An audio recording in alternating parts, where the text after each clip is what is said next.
अस्सलाम वालेकुम। आप देख रहे हैं प्रोग्राम मुनीर मेमन के साथ। जैसे कि अरसा दराज से बात हो रही है कि पाकिस्तान की मईशत ज़बोहाली का शिकार है। पाकिस्तान की मईशत उस तरीके से परफॉर्म नहीं कर रही जिस तरीके से साल साल से तवक्कुआत होती हैं। अवाम आज भी महंगाई की चक्की में पिसते हुए नजर आते हैं, तो दूसरी जानिब आज भी पॉलिसीज महज कागजों की हद तक महदूद है। पाकिस्तान की तामीर और तरक्की के लिए और पाकिस्तान के आने वाले बजट के लिए ये बड़ा इंपॉर्टेंट है कि इस बार का बजट बहुत बेहतर हो और ख़ास तौर पर ऐसा बजट हो जो कि अवाम दोस्त हो, और ना सिर्फ अवाम दोस्त हो बल्कि मईशत के लिए भी ओवरऑल बहुत बेहतर हो।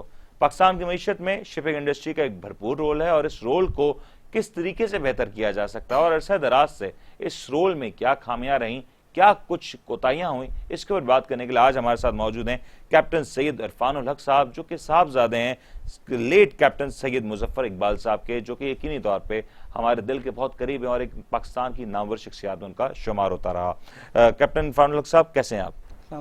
सर वालेकुम सलाम। जरा पहले तो आप आज का प्रोग्राम, क्योंकि हम कैप्टन सैयद मुजफ्फर इकबाल साहब को डेडिकेट भी करते हैं क्योंकि उनकी बड़ी खिदमात है पाकिस्तान के लिए, तो ज़रा आप ही बता दें उनके अपने मुंह से कि आपके वालिद साहब का जो ताल्लुक रहा वो कैसे रहा, शिपिंग इंडस्ट्री से कैसे रहा, पाकिस्तान की हुकूमत के साथ कैसे रहा? बिस्मिल्लाहिर्रहमानिर्रहीम, अस्सलातु वस्सलामु अलैका या रसूलुल्लाह। सर, मेरे फादर जो थे वो मर्चेंट नेवी उन्होंने ज्वाइन की थी 1951 में, और उसके बाद जो है वो 1964 में chief nautical surveyor as a appoint हुए थे। उसके बाद वो 1971 में प्रिंसिपल ऑफिसर की पोस्ट पे गए। फिर उसके बाद वो senior principal examiner of master and mates रहे। Most honest person of Pakistan history थे। उन्होंने IMO में पाकिस्तान की रिप्रेजेंटेशन की, सोलास कन्वेंशन और मार्पोल कन्वेंशन में पाकिस्तान को उन्होंने रिप्रेजेंट किया। फर्स्ट मतलब वो पर्सन वो थे। ज़बरदस्त ज़बरदस्त। ये तो बिल्कुल आपने बात सही की कि उनकी कॉन्ट्रीब्यूशंस बहुत हैं और पाकिस्तान की शिपिंग इंडस्ट्री में अक्सर ऐसे लोग हमने देखे हैं जिनकी कॉन्ट्रीब्यूशंस की वजह से आज भी चाहे जितनी भी करप्शन हो, चाहे जितनी भी खराबियां हो, ये इंडस्ट्री अभी तक सर्वाइव करती हुई नजर आ रही है। अच्छा इरफान साहब, जरा ये तो बताएं कि आप कितने अरसे से सेल कर रहे हैं और आपका क्या तजुर्बा है एज अ कैप्टन, कितने अरसे से सेल कर रहे हैं, किस अरसे किस एज से शुरू किया था सेल करना आपने? मैंने अराउंड 18-19 के अराउंड शुरू किया था। 1991 में मैंने gulf east training ship join किया था। उसके बाद मैं IRISL में ईरानियन शिपिंग कंपनी में सेल किया। उसके बाद फिर मैंने 96 में सेकंड ऑफिसर का एग्ज़ाम ऑस्ट्रेलिया से पास किया। फिर थर्ड ऑफिसर सेल किया, फिर सेकंड ऑफिसर, फिर चीफ ऑफिसर। 2003 में मतलब मैंने फर्स्ट कमांड ली थी और कंटिन्यू सेल किया। डिफरेंट वेसल्स हैं, ULCC, ultra large crude carrier. मतलब 2003 का मतलब तो ये हुआ तकरीबन आपकी 30-31 साल थी और आप एज अ कैप्टन सेल करना शुरू कर दिया। यंग एज में मैंने कमांड ले ली थी। बड़ा जबरदस्त। लेकिन कैप्टन साहब जरा ये तो बताएं कि पाकिस्तान में, क्योंकि हमारा शो बहुत से सीमैन दिख रहे होंगे और अक्सर जो सीमैन होते हैं उनकी ख्वाहिश एक ही होती है कि वो एक वक्त पे आके एज अ कैप्टन सेल कर सकें, क्योंकि तवील जर्नी होती है। पहले तो आपको डेक से शुरू करना है, फिर first officer, second officer, chief officer, और फिर ये एक लंबा अरसा दरकार होता है। अब इस मामले के ऊपर एजुकेशन बड़ी इंपॉर्टेंट रखती है। पाकिस्तान में क्या वजह है कि एज अ कैप्टन अगर आप अपनी एजुकेशन कंप्लीट करने जाएं तो क्या वो वसाइल मौजूद नहीं है, या क्या वजह है कि पाकिस्तानी जो शिपर्स हैं, खास तौर पर जो कैप्टन हैं, वो ऑस्ट्रेलिया, इंग्लैंड जाके अपनी डिग्रीज हासिल करने में भी मजबूर हैं? सब पहले ज़माने में ये ट्रेंड था, लोग ये समझते थे कि भाई पाकिस्तानी एग्जामिनर्स वो क्वेश्चंस करते हैं और आपको जज करते हैं कि आपको क्या नहीं आता है। ऑस्ट्रेलिया वगैरह में, इंग्लैंड वगैरह में वो प्रॉपर तरीके से पढ़ाई पढ़ाते हैं। उसके बाद जो है वो प्रॉपर उसका एग्जाम देते हैं। मतलब पाकिस्तान में निज़ाम मौजूद है?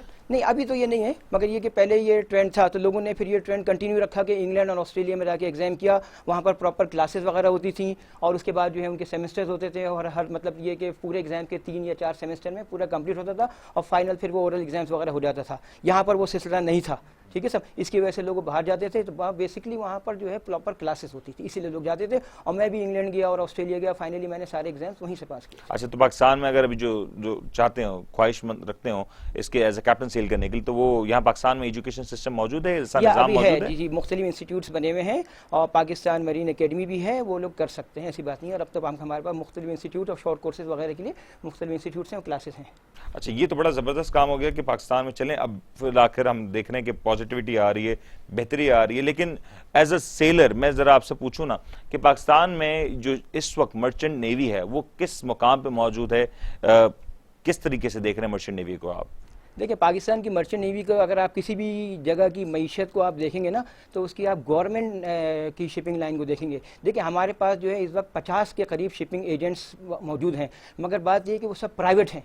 अगर हुकूमत को चाहिए कि पाकिस्तान को आगे बढ़ाना है, तरक्की देनी है, तो हमको प्राइवेटाइज करना होगा और प्राइवेट शिप ओनर्स को, हुकूमत को टैक्स माफ़ करना होगा और उनका ख्याल रखना होगा, बैंक को लोन देना होगा। देखिए हमारे पास PNAC के पास कितने जहाज़ हैं? 6 जहाज़ हैं। 1971 में जब आपका ढाका फॉल हुआ था 70 जहाज़ थे, उसके बाद फिर ये 60 हो गए। पहले जो था आपके पास गवर्नमेंट के भी जहाज़ थे, प्राइवेट के भी जहाज़ थे। अब आप देखें बांग्लादेश कहाँ पहुँच गया, इंडिया कहाँ पहुँच गया। हमारे यहाँ देखें 4-5 इंसिडेंट्स हुए। मैं इस वक्त कोई पॉलिटिकल इंटरव्यू नहीं दे रहा हूँ, नॉर्मल दे रहा हूँ। देखें करप्शन हुई, सच्ची बात है। कोटा सिस्टम खत्म करना चाहिए, आपको मेरिट की बेस पे सिलेक्ट करना चाहिए। उसके बाद जो है आपका बजट प्रॉपर होना चाहिए और फंड्स जो है आपके प्रॉपर एलोकेट होने चाहिए शिपिंग इंडस्ट्री के लिए। आपके जो है मिनिस्टर्स हैं या कोई भी बंदा हो, चाहे DG में हो या हो, अगर मर्चेंट नेवी की सीट है तो मर्चेंट नेवी का बंदा होना चाहिए, वहाँ पे नेवी का बंदा नहीं आना चाहिए। और अगर नेवी की सीट है तो वहाँ पे नेवी का होना चाहिए और कॉम्पिटेंट बंदा होना चाहिए जिसको शिपिंग की नॉलेज है। क्योंकि देखें यहाँ पर शिपिंग एजेंट्स जो हैं जब जाते हैं दूसरे मुल्कों में, तो फिर पाकिस्तान में जब जॉब क्रिएट होती है तो फिर वो बोलते हैं हमें $500 दे दो फीस, $200 दे दो। ये क्यों मांगते हैं? वो बोलते हैं भाई हमें आगे भी देना है। ठीक है भाई, उनका प्राइवेट काम है। हमारे गवर्नमेंट को चाहिए, 1990 से पहले ये सब काम होता था। जैसे मास्टर मेनियन सोसाइटी, एकेडमी और आपके PMNO सब लोग मिलके बैठते थे और DG पोर्ट्स एंड शिपिंग के बंदे वो बाहर जाते थे और फॉरेन अफेयर और शिपिंग इंडस्ट्री के बंदे बाहर जाते थे और जॉब्स क्रिएट करते थे। ये काम हमको दोबारा क्रिएट करना चाहिए ताकि पाकिस्तान के लिए जॉब आए, प्राइवेट नहीं, गवर्नमेंट के हिसाब से आनी चाहिए। नहीं, बिल्कुल आपने बात सही की कि जॉब्स आनी चाहिए और जॉब्स क्रिएट करना बड़ा इंपॉर्टेंट है। लेकिन जरा ये भी तो समझाया ना कि जो जॉब्स का मामला है, आपने कहा कि प्राइवेट ओनर्स आने चाहिए, प्राइवेट शिप ओनर्स आना चाहिए, तो क्या पाकिस्तान में प्राइवेट शिप ओनर्स बिल्कुल भी नहीं है? एजेंसीज के थ्रू ये काम होता है और दुनिया भर में जो दीगर ममालिक हैं उनमें क्या प्रैक्टिसेस होती हैं? जी वहाँ पर हैं, इंडिया में आपके प्राइवेट भी हैं, उनके गवर्नमेंट की भी हैं, मगर हमारे यहाँ इस वक्त कोई नहीं है। एक ज़माना था हमारे पास प्राइवेट थे, आपके मोहम्मदी थे, ईस्ट एंड वेस्ट थे, मुख्तलिफ किस्म के थे। ये बात कर रहा हूँ 1960 वगैरह के, ठीक है सब। आपके पास प्राइवेट भी थे, गवर्नमेंट थे, और जो आपकी गवर्नमेंट की थी वो भी सबकी अलग अलग लाइन्स थी। मतलब एक कंपनी, वन शिप और वन ओनर। बुलान ship management, Hyderabad ship management. मैं आपको एग्जांपल दे रहा हूँ, मुझे इस वक्त सबके नाम याद नहीं है, ये 50 साल पुरानी बात है।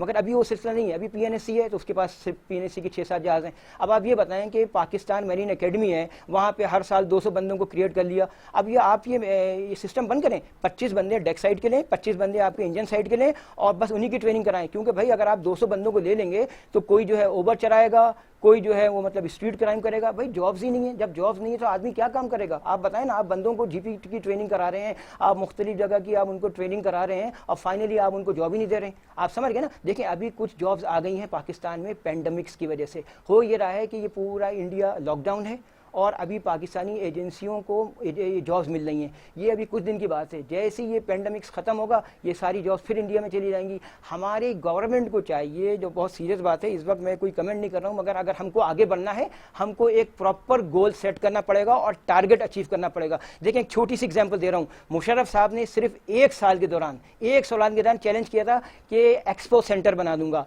ना सिर्फ उन्होंने कराची में बल्कि लाहौर वगैरह में सब हो गया। लियारी बाईपास 5 साल का टारगेट था, सब पूरा हो गया। आपके गोल्स, आप टारगेट करने के भाई मुझे एक दिन में 30 सफ़े रखने हैं, आपके गोल्स स्ट्रांग होने चाहिए। आपने अगर अपना गोल स्ट्रांग कर लिया, दुनिया में कोई चीज़ नामुमकिन नहीं। बिल्कुल आपने बिल्कुल ठीक बात कही है कि गोल स्ट्रांग होने चाहिए। और जिस तरीके से ये बात हम अक्सर कहते हैं कि पेंडेमिक जो इस वक्त पाकिस्तान समेत दुनिया भर में एक मामला चल रहा है पेंडेमिक का, इस तमाम दर सूरत हाल में पाकिस्तान ओवरऑल देखा जाए तो बहुत से फ्रंट्स पे बेनिफिशियरी रहा।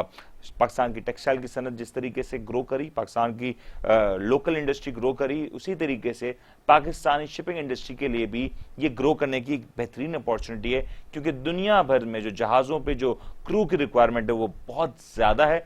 दो अभी भी बहुत से मामला ऐसे हैं कि जहाज़ की इतनी आमदोरफ्त नहीं है और उस पर ज़रूर बात करेंगे, लेकिन अभी भी बड़ा इंपॉर्टेंट काम हो सकता है इस पर। एक ब्रेक लेते हैं, ब्रेक के बाद वापस आते हैं।